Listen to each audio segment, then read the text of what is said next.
Seanca plenare e Kuvendit e mbajtur këtë të martë është zhvilluar sërish midis tensioneve mes majorancës dhe opozitës. Gjatë fjalës së tij, kryetari i Partisë Demokratike, Sali Berisha, hodhi akuza në drejtim të qeverisë në pushtet, ku sipas tij, ajo ka kryer grushteti duke penguar mbledhjen e Këshillit të Mandateve dhe se kabineti është shndërruar në një automat që zbaton urdhrat e kryeministrit Edi Rama. Ky parlament çdo sekond, çdo minutë nxin për aktin antikushtetues, për shndrimin e mandateve të krimit në mburoj të Lubi Ballukut, konstatimin e filozofes shquar gjermane Hannah Arendt.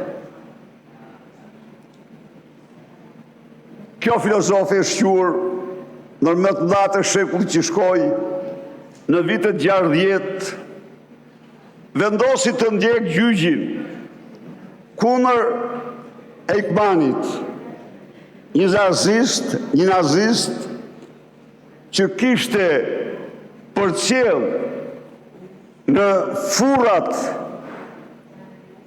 e djegjes dhe dhomat e gazit miliona hebrej. E keqa, bërë nuk ka, kjo është, jeni personazhe. Prandaj dhe kjo seancë është e turpshme. S'ka kjo seancë.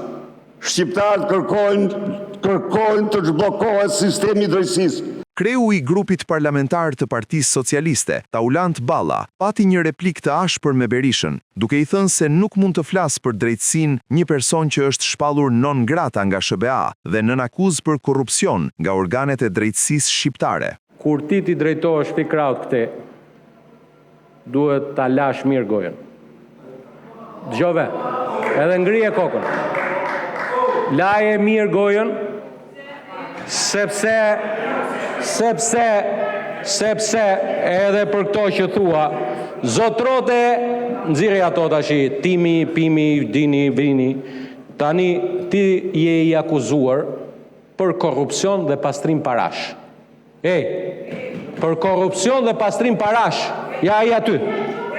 Dhe ne s'kemi thënë asgjë më shumë se sa kanë thënë Shtetet e Bashkuara të Amerikës.